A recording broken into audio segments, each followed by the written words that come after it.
సంవత్సరాలు అయినప్పటికీ ఇప్పటికీ నన్ను గుర్తుపెట్టుకుని నా పుట్టినరోజును దేశమంతా చేసుకోవడం చాలా సంతోషంగా ఉంది.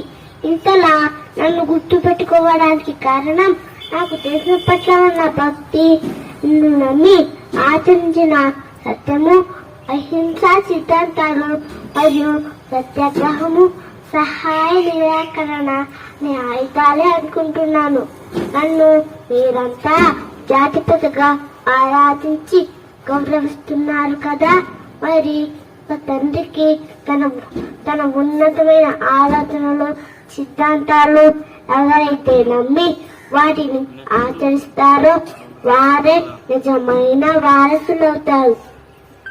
అలాగే ఈ ప్రపంచంలో మనం చూడాలి అనుకున్న మార్పు మొదట మనతోనే మొదలవ్వాలి. ఆ మార్పు మన భవిష్యత్తుకు, మన దేశ అభివృద్ధికి పునాదే ఉండాలి. ప్రస్తుతం మనం చేసే ప్రతి పని పైన మన భవిష్యత్తు ఆధారపడి ఉంటుంది. కాబట్టి ప్రతి ఒక్కరూ ఉన్నతమైన ఆలోచనలు, మంచి నడవడికతో నాకంటే గొప్పవారు కావాలని ఆశిస్తున్నాను. భారత్ మాతాకి జై. రఘుపతి రాఘవ రాజారాం పతి ईश्वर अल्लाह तेरे नाम सबको सम्मति दे भगवान.